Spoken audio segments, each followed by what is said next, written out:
Logos Bible quiz 2025ലേക്ക് എല്ലാവർക്കും സ്വാഗതം.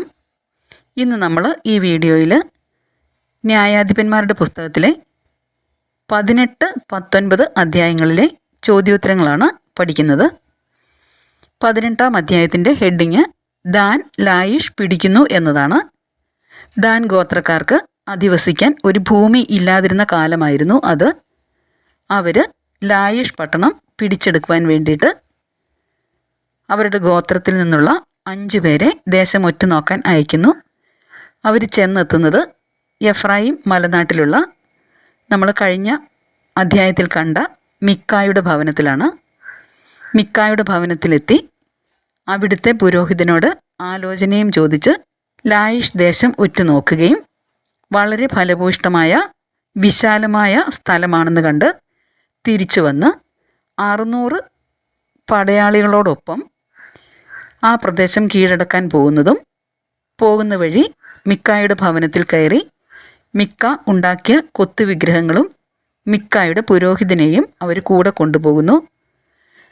പുറകെ മിക്ക എത്തിയെങ്കിലും ദാൻ ഗോത്രക്കാർ തനിക്ക് ചെറുക്കാനാവാത്ത വിധം ശക്തരാണ് എന്ന് കണ്ട് തിരിച്ചു പോകുന്നതും പിന്നീട് ഇവർ ചെന്ന് ലായിഷ് പട്ടണം കീഴടക്കി അതിന് ദാൻ എന്ന പേര് നൽകുന്നതുമായിട്ടുള്ള കാര്യങ്ങളാണ് ഈ 18ാം അധ്യായത്തിൽ നമ്മൾ കാണുന്നത്.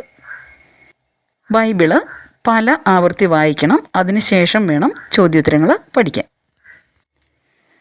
18ാം അധ്യായത്തിൽ എത്ര വാക്യങ്ങളുണ്ട്? 31.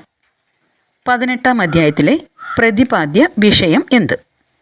ദാൻ ലായിഷ് പിടിക്കുന്നു. 18ാം അധ്യായം 1-ാം വാക്യം ആരംഭിക്കുന്നത് എങ്ങനെ? അക്കാലത്ത് ഇസ്രയേലിൽ രാജാവില്ലായിരുന്നു. ആ കാലത്തിൻ്റെ മറ്റൊരു പ്രത്യേകതയായി 18:1 കാണുന്നത് എന്ത്? ദാൻ ഗോത്രക്കാർ അധിവസിക്കാൻ അവകാശഭൂമി അന്വേഷിക്കുന്ന കാലമായിരുന്നു അത്. ദാൻ ഗോത്രക്കാർ അധിവസിക്കാൻ അവകാശഭൂമി അന്വേഷിക്കാൻ കാരണമെന്ത്? ഇസ്രായേലിലെ മറ്റു ഗോത്രങ്ങൾക്കിടയിൽ ഒരു സ്ഥലം അന്നുവരെ അവർക്ക് അവകാശമായി ലഭിച്ചിരുന്നില്ല. ദാൻ ഗോത്രക്കാർ ദേശം ഒറ്റുനോക്കുന്നതിന് അയച്ചത് എത്ര പേരെയാണ്? 5 പേരെ. ദാൻ ഗോത്രക്കാർ അയച്ച 5 പേർ എവിടെ നിന്നുള്ളവർ ആയിരുന്നു? സോറായിൽ നിന്നും എഷ്താവോലിൽ നിന്നും ഉള്ളവർ.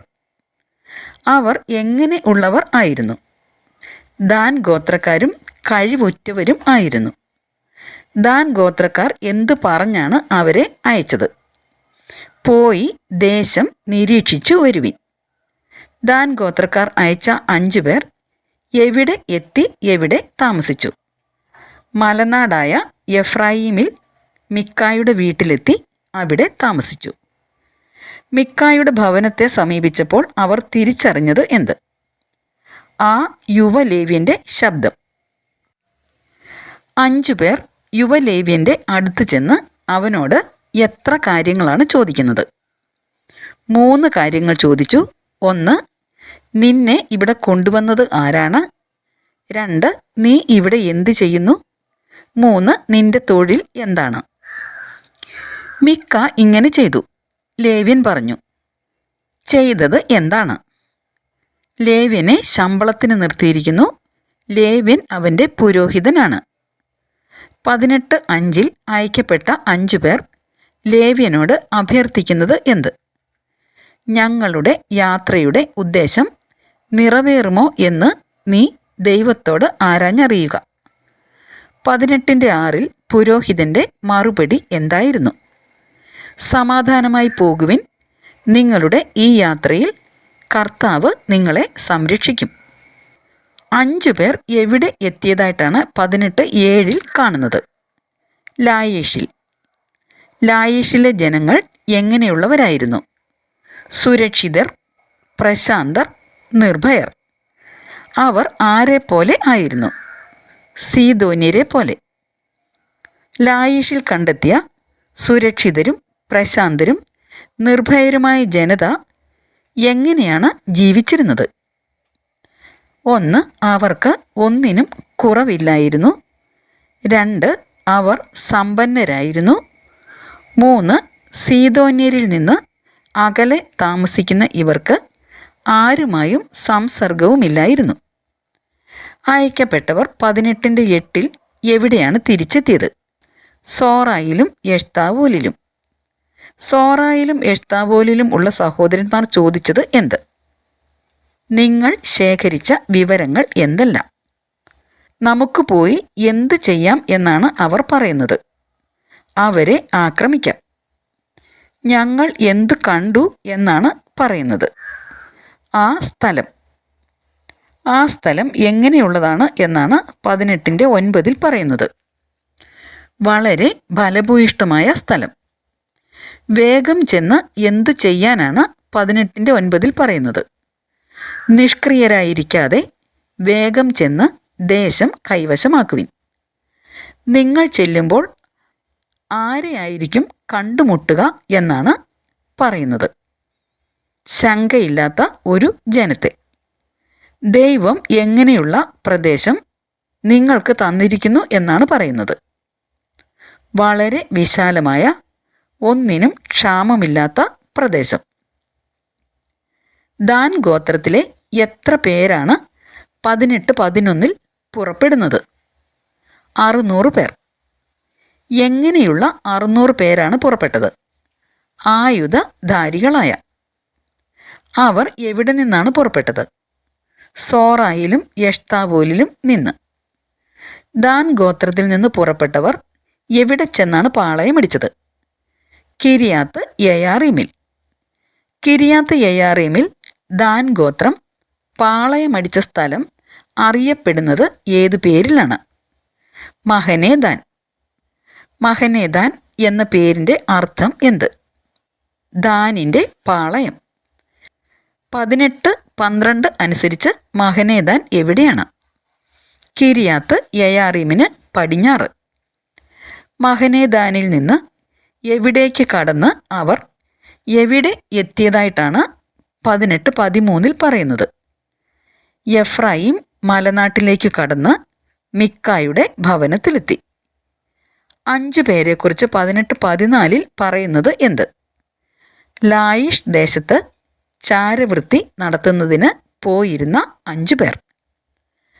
എന്ത് നിങ്ങൾക്കറിയാമോ എന്നാണ് 5 പേർ അവരുടെ സഹോദരന്മാരോട് ചോദിക്കുന്നത്. ഈ ഭവനങ്ങളിലൊന്നിൽ ഒരു എഫോദും കുലവിഗ്രഹങ്ങളും ഒരു കൊത്തുവിഗ്രഹവും ഒരു വാർപ്പ് വിഗ്രഹവും ഉണ്ട് എന്ന്. 18:14 അവസാനം പറയുന്നത് എന്ത്? എന്താണ് ചെയ്യേണ്ടതെന്ന് ആലോചിക്കുവിൻ. 18:15 അവർ തിരിഞ്ഞ് എവിടെയാണ് ചെന്നത്? മിക്കായുടെ ഭവനത്തിൽ താമസിക്കുന്ന യുവലേവ്യൻ്റെ അടുത്ത്. യുവലേവ്യൻ്റെ അടുത്ത് ചെന്ന് അവർ എന്താണ് ചെയ്തത്? കുശലം ചോദിച്ചു. 18:16 പടിവാതിൽക്കൽ നിന്നത് ആര്? പടക്കോപ്പുകൾ അണിഞ്ഞ 600 ദാൻകാർ. ചാരവൃത്തി നടത്താൻ പോയിരുന്ന ആ 5 പേർ എന്തു ചെയ്തതായിട്ടാണ് കാണുന്നത്? കടന്നു ചെന്ന് കൊത്തുവിഗ്രഹവും എഫോദും കുലവിഗ്രഹങ്ങളും വാർപ്പ് വിഗ്രഹവും എടുത്തു. 5 പേർ കൊത്തുവിഗ്രഹവും എഫോദും കുലവിഗ്രഹങ്ങളും വാർപ്പ് വിഗ്രഹവും എടുത്ത സമയത്ത് പുരോഹിതൻ എന്തു ചെയ്യുകയായിരുന്നു? പടിവാതിൽക്കൽ ആയുധധാരികളായ 600 പേരോടൊപ്പം നിൽക്കുകയായിരുന്നു. അവർ മിക്കായുടെ ഭവനത്തിൽ പ്രവേശിച്ച് കൊത്തുവിഗ്രഹവും എഫോദും കുലവിഗ്രഹങ്ങളും വാർപ്പ് വിഗ്രഹവും എടുത്തപ്പോൾ പുരോഹിതൻ എന്താണ് ചോദിച്ചത്? നിങ്ങൾ എന്താണീ ചെയ്യുന്നത്?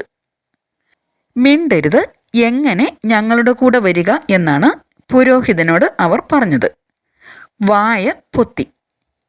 ഞങ്ങൾക്ക് ആരാകുക എന്നാണ് 18:19 പുരോഹിതനോട് പറയുന്നത്. പിതാവും പുരോഹിതനും. ഏതാണ് നിനക്ക് നല്ലത്? ഏതൊക്കെ കാര്യങ്ങൾ ചോദിച്ച ശേഷമാണ് അവർ പുരോഹിതനോട് ഇങ്ങനെ ചോദിച്ചത്? ഒരുവൻ്റെ വീടിന് മാത്രം പുരോഹിതനായിരിക്കുന്നതോ ഇസ്രായേലിൽ ഒരു ഗോത്രത്തിനും വംശത്തിനും പുരോഹിതനായിരിക്കുന്നതോ ഏതാണ് നിനക്ക് നല്ലത്? എപ്പോഴാണ് അവൻ എഫോദും കുലവിഗ്രഹങ്ങളും കൊത്തുവിഗ്രഹവും എടുത്തുകൊണ്ട് അവരോടൊപ്പം പോയത്? അവൻ്റെ ഹൃദയം സന്തുഷ്ടമായപ്പോൾ. പുരോഹിതൻ്റെ ഹൃദയം സന്തുഷ്ടമായപ്പോൾ അവൻ എന്തൊക്കെ എടുത്തുകൊണ്ടാണ് അവരോട് കൂടെ പോയത്? എഫോദും കുലവിഗ്രഹങ്ങളും കൊത്തുവിഗ്രഹവും എടുത്തുകൊണ്ട്. അവർ അവിടെ നിന്ന് തിരിഞ്ഞ് എങ്ങനെയാണ് യാത്രയായത്? കുട്ടികളെയും കന്നുകാലികളെയും വസ്തുവകകളോടൊപ്പം മുൻപിൽ നിർത്തി യാത്രയായി. അവർ കുറേ ദൂരം ചെന്നപ്പോൾ ദാൻകാരെ പിന്തുടർന്ന് അവരുടെ മുൻപിൽ കയറിയത് ആര്? മിക്ക. മിക്ക ആരെ ഒന്നിച്ചു കൂട്ടിയാണ് ദാൻകാരെ പിന്തുടർന്ന് അവരുടെ മുൻപിൽ കയറിയത്? അയൽവാസികളെ. ദാൻകാർ തിരിഞ്ഞ് മിക്കായോട് ചോദിച്ചത് എന്ത്? ഈ ആളുകളെയും കൂട്ടി വരാൻ നിനക്കെന്ത് പറ്റി? ഈ ആളുകളെയും കൂട്ടി വരാൻ നിനക്കെന്ത് പറ്റി എന്ന് ദാൻകാർ മിക്കായോട് ചോദിച്ചത് എപ്പോൾ? മിക്കായും അയൽവാസികളും ദാൻകാരുടെ നേരെ അട്ടഹസിച്ചപ്പോൾ. നിങ്ങൾ എന്ത് കൈവശമാക്കി എന്നാണ് 18:24 മിക്ക പറയുന്നത്? ഞാൻ ഉണ്ടാക്കിയ ദേവന്മാരെ. ആരെ കൊണ്ടുപോകുന്നു എന്നാണ് പറയുന്നത്? എൻ്റെ പുരോഹിതനെ. 18:24 കാണുന്ന 2 ചോദ്യങ്ങൾ ഏവ? എന്താണ് എനിക്കിനി ശേഷിച്ചിരിക്കുന്നത്? എന്നിട്ടും എനിക്കെന്ത് പറ്റിയെന്ന് നിങ്ങൾ ചോദിക്കുന്നുവോ? മിണ്ടാതിരിക്കുക, വല്ലവരും കോപിച്ച് നിന്നെ എന്ത് ചെയ്തെന്ന് വരാം എന്നാണ് ദാൻകാർ മിക്കായോട് പറയുന്നത്. നിന്റെ മേൽ ചാടി വീണ് നിന്നെയും കുടുംബത്തെയും കൊന്നു കളഞ്ഞെന്ന് വരാം. മിക്കായോട് സംസാരിച്ചതിന് ശേഷം ദാൻകാർ എന്തു ചെയ്തു? അവരുടെ വഴിക്ക് പോയി. എന്തുകൊണ്ടാണ് 18:26 മിക്ക വീട്ടിലേക്ക് മടങ്ങിയത്? തനിക്ക് ചെറുക്കാനാവാത്ത വിധം ശക്തരാണവർ എന്ന് കണ്ട്. 18:27 അനുസരിച്ച് ദാൻ ഗോത്രക്കാർ എന്തെല്ലാം കൊണ്ടുപോയി? മിക്ക ഉണ്ടാക്കിയ വസ്തുക്കളോടൊപ്പം അവൻ്റെ പുരോഹിതനെയും. മിക്ക ഉണ്ടാക്കിയ വസ്തുക്കളോടൊപ്പം പുരോഹിതനെയും കൊണ്ടുപോയ ദാൻകാർ പിന്നീട് എത്തിയത് എവിടെ? ലായിഷിലെ ജനങ്ങളുടെ അടുത്ത്. എങ്ങനെയുള്ള ലായിഷിലെ ജനങ്ങൾ എന്നാണ് 18:27 പറയുന്നത്? ശങ്കയില്ലാത്തവരും ശാന്തരുമായി ജീവിച്ചിരുന്നവർ. ലായിഷിലെ ജനങ്ങളുടെ അടുത്തെത്തിയ ദാൻ ഗോത്രം എന്താണ് ചെയ്തത്? അവരെ വാളിനിരയാക്കി പട്ടണം തീവച്ച് നശിപ്പിച്ചു. അവരെ രക്ഷിക്കാൻ ആരും ഉണ്ടായിരുന്നില്ല. കാരണം എന്ത്? കാരണം അവർ സീദോനിൽ നിന്ന് വളരെ അകലെയായിരുന്നു. അവർക്ക് ആരുമായും സമ്പർക്കവുമില്ലായിരുന്നു. 18:28 അനുസരിച്ച് ലായിഷ് എവിടെയാണ്? ബെത്ത് റഹോബിലുള്ള താഴ്വരയിൽ. ലായിഷ് പട്ടണത്തിൽ ദാൻകാർ എന്തു ചെയ്തതായിട്ടാണ് 18:28 അവസാന ഭാഗത്ത് കാണുന്നത്? ദാൻകാർ ആ പട്ടണം പുതുക്കി പണിത് അവിടെ താമസമാക്കി. 18:29 ലായിഷിന് നൽകുന്ന പേര് എന്ത്? ഇസ്രായേലിൻ്റെ മകനും തങ്ങളുടെ ഗോത്രപിതാവുമായ ദാനിൻ്റെ പേര്. ദാനിൻ്റെ ആദ്യത്തെ പേര് എന്തായിരുന്നു? ലായിഷ്. 18:30 അനുസരിച്ച് ദാൻകാർ കൊത്തുവിഗ്രഹം എന്തു ചെയ്തു?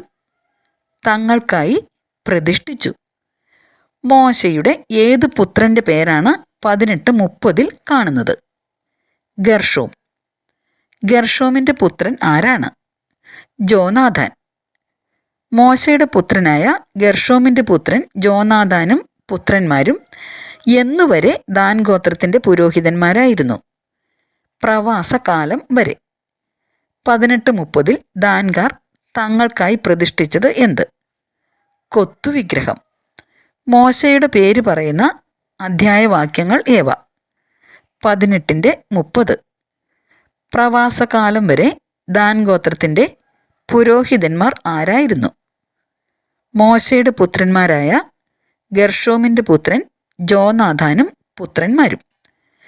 മിക്ക ഉണ്ടാക്കിയ കൊത്തുവിഗ്രഹം അവർ അവിടെ പ്രതിഷ്ഠിച്ചു. എത്ര കാലത്തേക്കാണ് പ്രതിഷ്ഠിച്ചത്? ദൈവത്തിൻ്റെ ആലയം ഷീലോയിൽ 1000 കാലം. ദൈവത്തിൻ്റെ ആലയം എവിടെ 1000 കാലമാണ് മിക്ക ഉണ്ടാക്കിയ കൊത്തുവിഗ്രഹം ദാനിൽ ഉണ്ടായിരുന്നത്? ഷീലോയിൽ. ദൈവത്തിൻ്റെ ആലയം ഷീലോയിലായിരുന്നിടത്തോളം കാലം ദാനിൽ ഉണ്ടായിരുന്നത് എന്ത്? മിക്ക ഉണ്ടാക്കിയ കൊത്തുവിഗ്രഹം. 18-ാം അധ്യായത്തിൽ കാണുന്ന ചോദ്യങ്ങൾ എത്ര? 9 ചോദ്യങ്ങൾ കാണുന്നുണ്ട്. 18-ാം അധ്യായത്തിൻ്റെ 3-ലും 8-ലും 14-ലും 19-ലും 23-ലും 24-ലും. 18-ാം അധ്യായത്തിൽ യഫോദ്, കുലവിഗ്രഹങ്ങൾ, കൊത്തുവിഗ്രഹം, വാർപ്പുവിഗ്രഹം എന്നിവ കാണുന്ന വാക്യങ്ങൾ ഏവ? 14-ഉം 17-ഉം 18-ഉം. കൊത്തുവിഗ്രഹം എന്ന് കാണുന്ന വാക്യങ്ങൾ ഏവ? 14, 17, 18, 20, 30, 31. അധ്യായം 19. 19-ാം അധ്യായത്തിലും ഇസ്രായേലിൽ രാജവാഴ്ചയില്ലാതിരുന്ന ഒരു കാലഘട്ടത്തെക്കുറിച്ചാണ് കാണുന്നത്. അവിടെ എഫ്രായിം മലനാട്ടിലെ ഉൾപ്രദേശങ്ങളിൽ വന്ന് താമസിച്ചിരുന്ന ഒരു ലേവ്യൻ്റെ ഉപനാരി പിണങ്ങിപ്പോയതും ലേവ്യൻ ബേത്ലഹേമിൽ ചെന്ന് അവളെ തിരിച്ചു കൂട്ടിക്കൊണ്ടുവരുന്ന വഴി ഗിബയ എന്ന ബെഞ്ചമിൻ ഗോത്രക്കാരുടെ പ്രദേശത്ത് ഒരു വൃദ്ധൻ്റെ വീട്ടിൽ രാത്രി കഴിക്കാനിടയാകുന്നതും ആ പ്രദേശത്തെ സാമൂഹ്യ വിരുദ്ധരുടെ ആക്രമണത്തിൽപ്പെട്ട് ആ സ്ത്രീ മരിക്കുന്നതും അവളുടെ മൃതദേഹവും കൊണ്ട് തിരിച്ച് സ്വന്തം വീട്ടിലെത്തിയ ലേവ്യൻ അവളുടെ ശരീരത്തെ 12 കഷ്ണങ്ങളായി മുറിച്ച് ഇസ്രായേലിൽ എല്ലായിടത്തേക്കും കൊടുത്തയക്കുന്നതും അത് കണ്ടവരെല്ലാം ഇസ്രായേൽ ഈജിപ്തിൽ നിന്ന് വന്നതിന് ശേഷം ഇന്ന് വരെ ഇപ്രകാരം ഒന്ന് സംഭവിക്കുകയോ കാണുകയോ ചെയ്തിട്ടില്ല എന്ന് പറഞ്ഞ് അതേപ്പറ്റി ഇസ്രായേൽക്കാർ ഒരുമിച്ച് കൂടി ആലോചിക്കുന്ന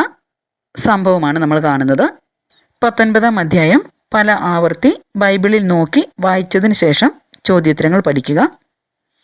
ചോദ്യോത്തരങ്ങൾ: 19-ന്റെ 1 കാണുന്ന കാലത്തിൻ്റെ സവിശേഷത എന്തായിരുന്നു? ഇസ്രായേലിൽ രാജവാഴ്ച ഇല്ലായിരുന്നു. 19:1 കാണുന്ന ലേവ്യൻ താമസിച്ചിരുന്നത് എവിടെ? എഫ്രായിം മലനാട്ടിലെ ഉൾപ്രദേശങ്ങളിൽ. 19:1 ലേവ്യൻ ഉപനാരിയെ സ്വീകരിച്ചത് ഏത് പ്രദേശത്തു നിന്നാണ്? യൂദായിലെ ബേത്ലഹേം. അവൾ യൂദായിലെ ബേത്ലഹേമിൽ തൻ്റെ പിതാവിൻ്റെ ഭവനത്തിലേക്ക് തിരിച്ചു പോകാൻ കാരണമെന്ത്? ലേവ്യനോട് പിണങ്ങിയത് കൊണ്ട്. അവൾ എത്ര നാൾ അവിടെ താമസിച്ചു? ഏകദേശം 4 മാസം. 19:3 ഭർത്താവ് ഇറങ്ങിത്തിരിച്ചത് എന്തിനു വേണ്ടിയാണ്?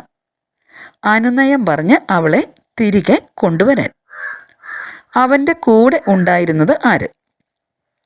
ഒരു വേലക്കാരൻ. അവൻ എന്തു കൊണ്ടുപോയി എന്നാണ് 19:3 കാണുന്നത്? 2 കഴുതകളെയും. അവൻ എവിടെയാണ് എത്തിയത്? അവളുടെ പിതാവിൻ്റെ ഭവനത്തിൽ. 19:3 ലേവ്യനെ സന്തോഷത്തോടെ സ്വീകരിച്ചത് ആര്? യുവതിയുടെ പിതാവ്. 19:4 ഏതു കാര്യത്തിനാണ് പിതാവ് നിർബന്ധിക്കുന്നത്? അവിടെ താമസിക്കാൻ. അവൻ എത്ര ദിവസമാണ് അവിടെ താമസിച്ചത്? 3 ദിവസം. അവൻ എഴുന്നേറ്റ് യാത്രയ്ക്കൊരുങ്ങിയത് എപ്പോൾ? 4-ാം ദിവസം പ്രഭാതത്തിൽ. യാത്രയ്ക്കൊരുങ്ങിയ ലേവ്യനോട് യുവതിയുടെ പിതാവ് പറഞ്ഞത് എന്ത്? അല്പം ആഹാരം കഴിച്ച് ക്ഷീണം തീർത്തു പോകാം. 19:6 യുവതിയുടെ പിതാവ് പറയുന്നത് എന്ത്? രാത്രി ഇവിടെ കഴിക്കുക, നിന്റെ ഹൃദയം സന്തുഷ്ടമാകട്ടെ. 19:7 അവൻ പോകാൻ എഴുന്നേറ്റെങ്കിലും വീണ്ടും അവിടെ താമസിച്ചു. കാരണമെന്ത്? അമ്മായിയപ്പൻ്റെ നിർബന്ധം കൊണ്ട്. വീണ്ടും ലേവ്യൻ പോകാൻ തയ്യാറായത് എപ്പോൾ? 5-ാം ദിവസം അതിരാവിലെ. 5-ാം ദിവസം അതിരാവിലെ പോകാൻ തയ്യാറായ ലേവ്യനോട് യുവതിയുടെ പിതാവ് പറഞ്ഞതെന്ത്? 1 ഭക്ഷണം കഴിച്ച് ക്ഷീണം മാറ്റുക, 2 വെയിലാറുന്നതുവരെ താമസിക്കുക. 19:9 ലേവ്യൻ്റെ അമ്മായിയപ്പൻ പറഞ്ഞത് എന്ത്? ഇതാ നേരം വൈകി, രാത്രി ഇവിടെ താമസിക്കുക, ഇവിടെ താമസിച്ച് ആഹ്ലാദിക്കുക, നാളെ അതിരാവിലെ എഴുന്നേറ്റ് വീട്ടിലേക്ക് പോകാം. രാത്രി അവിടെ താമസിക്കുവാൻ പറഞ്ഞെങ്കിലും ലേവ്യൻ്റെ പ്രതികരണം എന്തായിരുന്നു? ആ രാത്രി അവിടെ പാർക്കാൻ അവൻ തയ്യാറായില്ല. 19:10 ലേവ്യൻ അപ്പോൾ തന്നെ പുറപ്പെട്ട് എവിടെ എത്തി? ജെബൂസിന്, അതായത് ജെറുസലേമിന് എതിർഭാഗത്ത്. 19:10 ലേവ്യനോടൊപ്പം ഉണ്ടായിരുന്നത് ആരല്ല? ഉപനാരിയും ജീനിയിട്ട 2 കഴുതകളും. 19:11 അവർ എവിടെ എത്തിയപ്പോഴാണ്? നേരം വളരെ വൈകിയിരുന്നത്. ജെബൂസിൻ്റെ അടുത്ത്. നമുക്ക് ജെബൂസ്യരുടെ ഈ പട്ടണത്തിൽ രാത്രി ചെലവഴിക്കാം. ആരോടാണ് ഇത് പറഞ്ഞത്? ഭൃത്യൻ യജമാനനോട്. 19:11 ഭൃത്യൻ യജമാനനോട് പറയുന്നത് എന്താണ്? നമുക്ക് ജെബൂസ്യരുടെ ഈ പട്ടണത്തിൽ രാത്രി ചെലവഴിക്കാം. ജെബൂസ്യരുടെ പട്ടണത്തിൽ രാത്രി ചെലവഴിക്കാമെന്ന് പറഞ്ഞ ഭൃത്യനോട് യജമാനൻ്റെ മറുപടി എന്തായിരുന്നു? ഇസ്രായേലിയരുടേതല്ലാത്ത അന്യനഗരത്തിൽ നാം പ്രവേശിക്കരുത്. നമുക്ക് ഗിബയായിലേക്ക് പോകാം. നമുക്ക് എവിടേക്ക് പോകാമെന്നാണ് യജമാനൻ പറയുന്നത്? ഗിബയായിലേക്ക്. എവിടെ പ്രവേശിക്കരുത് എന്നാണ് പറയുന്നത്? ഇസ്രായേലിയരുടേതല്ലാത്ത അന്യ നഗരത്തിൽ. 19:13 നമുക്ക് എവിടേക്ക് പോകാം എന്നാണ് അവൻ തുടർന്ന് പറയുന്നത്? ഈ കാണുന്ന സ്ഥലങ്ങളിൽ ഒന്നിലേക്ക്. എവിടെ രാത്രി കഴിക്കാം എന്നാണ് പറയുന്നത്? ഗിബയായിലോ റാമായിലോ? 19:4 അവർ യാത്ര തുടർന്ന് എവിടെ എത്തിയപ്പോഴാണ് സൂര്യൻ അസ്തമിച്ചത്? ഗിബയായിൽ എത്തിയപ്പോൾ. ഗിബയ ഏത് ഗോത്രക്കാരുടെ പട്ടണമാണ്? ബെഞ്ചമിൻ ഗോത്രക്കാരുടെ. 19:15 അവർ രാത്രി ചെലവഴിക്കാൻ ചെന്നത് എവിടെ? ഗിബയായിൽ. 19:15 അവൻ എവിടെയാണ് ഇരുന്നത്? നഗരത്തിൽ തുറസായ സ്ഥലത്ത്. അവൻ നഗരത്തിൽ തുറസായ സ്ഥലത്തിരിക്കുവാൻ കാരണമെന്ത്? കാരണം ഒരു മനുഷ്യനും രാത്രി കഴിക്കുന്നതിന് അവരെ സ്വാഗതം ചെയ്തില്ല. 19:16 തുറസായ സ്ഥലത്ത് ലേവ്യനും ഉപനാരിയും കൂടെയുള്ളവരും ഇരുന്നപ്പോൾ ആരെയാണ് കണ്ടത്? ഒരു വൃദ്ധനെ. ആ വൃദ്ധൻ എവിടെ നിന്ന് മടങ്ങി വരികയായിരുന്നു? വയലിലെ വേല കഴിഞ്ഞ്. വൃദ്ധൻ ഏത് ദേശക്കാരൻ ആയിരുന്നു? എഫ്രായിം മലനാട്. അയാൾ ഗിബയായിൽ എത്തിയത് എങ്ങനെ? ഗിബയായിൽ വന്നു താമസിക്കുന്നവൻ ആയിരുന്നു. സ്ഥലവാസികൾ ഏത് ഗോത്രക്കാർ ആയിരുന്നു? ബെഞ്ചമിൻ ഗോത്രക്കാർ. 19:17 വൃദ്ധൻ കണ്ണുയർത്തി നോക്കിയപ്പോൾ കണ്ടത് ആരെയാണ്? പൊതുസ്ഥലത്ത് ഇരുന്ന വഴിയാത്രക്കാരനെ. 19:17 വൃദ്ധൻ പൊതുസ്ഥലത്തിരുന്ന വഴിയാത്രക്കാരനോട് ചോദിച്ച 2 ചോദ്യങ്ങൾ ഏവ? 1. നീ എവിടെ പോകുന്നു? 2. എവിടെ നിന്ന് വരുന്നു? 19:18 ഞങ്ങൾ എവിടെ നിന്ന് എവിടേക്ക് പോവുകയാണ് എന്നാണ് അവൻ പറയുന്നത്? യൂദായിൽ ബേത്ലഹേമിൽ നിന്ന് എഫ്രായിം മലനാട്ടിലെ ഉൾപ്രദേശത്തേക്ക്. 19:18 ഞാൻ ആ ദേശക്കാരനാണ് എന്ന് കാണുന്നു. ദേശം ഏത്? എഫ്രായിം മലനാട്ടിലെ ഉൾപ്രദേശം. താൻ എവിടെ പോയതാണെന്നാണ് വഴിയാത്രക്കാരൻ പറയുന്നത്? യൂദായിലെ ബേത്ലഹേമിൽ. ഇപ്പോൾ എവിടേക്ക് മടങ്ങുന്നു എന്നാണ് പറയുന്നത്? എൻ്റെ വീട്ടിലേക്ക്. വഴിയാത്രക്കാരൻ പൊതുസ്ഥലത്തിരിക്കുന്നതിന് കാരണമായി 19:8 കാണുന്നത് എന്ത്? ആരും അവന് അഭയം കൊടുക്കുന്നില്ല. കഴുതകൾക്കായി എന്ത് കൈവശമുണ്ട് എന്നാണ് പറയുന്നത്? കഴുതകൾക്ക് വേണ്ട പുല്ലും വൈക്കോലും. ഈ ദാസനും ദാസിക്കും ഈ ചെറുപ്പക്കാരനും വേണ്ടത് എന്ത് ഞങ്ങളുടെ കൈവശമുണ്ടെന്നാണ് പറയുന്നത്? അപ്പവും വീഞ്ഞും. ഒന്നിനും കുറവില്ല എന്ന് വഴിയാത്രക്കാരൻ പറഞ്ഞപ്പോൾ 19:20 വൃദ്ധൻ്റെ മറുപടി എന്തായിരുന്നു? സമാധാനമായിരിക്കുക, വേണ്ടതൊക്കെ ഞാൻ ചെയ്തു തരാം. ഈ പൊതുസ്ഥലത്ത് രാത്രി കഴിക്കരുത്. എങ്ങനെ ഇരിക്കുക എന്നാണ് വൃദ്ധൻ പറയുന്നത്? സമാധാനമായിരിക്കുക. താൻ എന്ത് ചെയ്തു തരാം എന്നാണ് പറയുന്നത്? വേണ്ടതൊക്കെ. എവിടെ രാത്രി കഴിക്കരുത് എന്നാണ് പറയുന്നത്? ഈ പൊതുസ്ഥലത്ത്. 19:21 വൃദ്ധൻ അവരെ എവിടേക്കാണ് കൊണ്ടുപോയത്? വീട്ടിലേക്ക്. കഴുതകൾക്ക് തീറ്റി കൊടുത്ത ശേഷം അവർ എന്തു ചെയ്തു? അവർ കാലുകഴുകി ഭക്ഷണപാനീയങ്ങൾ കഴിച്ചു. അവർ സന്തുഷ്ടചിത്തരായിരിക്കുമ്പോൾ വീട് വളഞ്ഞത് ആര്? നഗരത്തിലെ ചില ആഭാസന്മാർ. വീട് വളഞ്ഞ ആഭാസന്മാർ എന്തു ചെയ്തു? വാതിലിൽ ഇടിച്ചു. വീട് വളഞ്ഞ് വാതിലിൽ ഇടിച്ച ആഭാസന്മാർ വീട്ടുടമസ്ഥനായ വൃദ്ധനോട് പറഞ്ഞത് എന്ത്? നിന്റെ വീട്ടിൽ വന്നിരിക്കുന്ന ആ മനുഷ്യനെ പുറത്ത് കൊണ്ടുവരിക, ഞങ്ങൾ അവനുമായി രമിക്കട്ടെ. 1923 വീട്ടുടമസ്ഥൻ പുറത്തേക്ക് വന്ന് അവരോട് ആദ്യമായി പറഞ്ഞതെന്ത്? സഹോദരന്മാരെ, നിങ്ങൾ ഈ തിന്മ ചെയ്യരുത്. ഈ മനുഷ്യൻ ആരാണല്ലോ എന്നാണ് വൃദ്ധൻ പറയുന്നത്. എൻ്റെ അതിഥി. നിങ്ങൾ എന്ത് ചെയ്യരുത് എന്നാണ് വൃദ്ധൻ ആഭാസന്മാരോട് രണ്ടാമത് പറയുന്നത്. ഈ മ്ലേച്ഛ പ്രവൃത്തി. തനിക്ക് ആര് ഉണ്ട് എന്നാണ് വൃദ്ധൻ പറയുന്നത്. കന്യകയായ ഒരു പുത്രി. ഈ മനുഷ്യന് ആരുണ്ട് എന്നാണ് പറയുന്നത്. ഒരു ഉപനാരി. താൻ ആരെയെല്ലാം വിട്ടുതരാം എന്നാണ് വൃദ്ധൻ പറയുന്നത്. കന്യകയായ പുത്രിയെയും ഈ മനുഷ്യൻ്റെ ഉപനാരിയെയും. ഇഷ്ടം പോലെ അവരോട് പ്രവർത്തിച്ചു കൊള്ളുക, എന്നാൽ എന്ത് കാണിക്കരുത് എന്നാണ് വൃദ്ധൻ പറയുന്നത്. ഈ മനുഷ്യനോട് നികൃഷ്ടത കാണിക്കരുത്. അവർ വൃദ്ധൻ്റെ വാക്ക് കേൾക്കാതിരുന്നപ്പോൾ ലേവ്യൻ എന്തു ചെയ്തു? തൻ്റെ ഉപനാരിയെ അവർക്ക് വിട്ടുകൊടുത്തു. 1926 ആ സ്ത്രീ തളർന്നു വീണത് എവിടെ? തൻ്റെ നാഥൻ കിടന്നിരുന്ന വീടിൻ്റെ വാതിക്കൽ. 19-ാം അധ്യായം 22-24 കാണുന്നതിന് സമാനമായ സംഭവം പഴയ നിയമത്തിൽ എവിടെ കാണുന്നു? ഉൽപ്പത്തി 19:5-8 വരെ.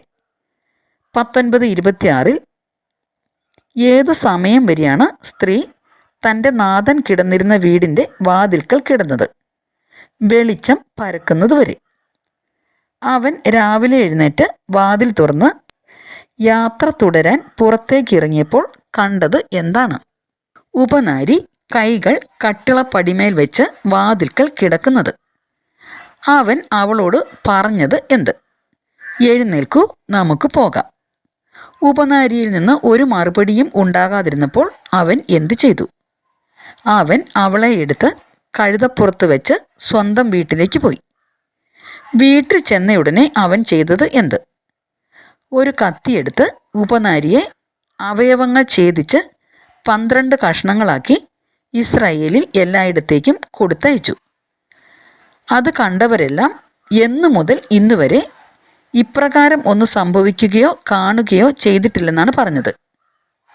ഇസ്രായേൽ ഈജിപ്തിൽ നിന്ന് വന്നതിന് ശേഷം ഇന്നുവരെ. 19-ാം അധ്യായത്തിൽ അവസാനം കാണുന്ന വചനം എന്ത്? ഇതേപ്പറ്റി ആലോചിച്ച് തീരുമാനിക്കുവിൻ. 19-ാം അധ്യായത്തിൽ എത്ര ചോദ്യങ്ങൾ കാണുന്നുണ്ട്? വാക്യങ്ങൾ ഏവ.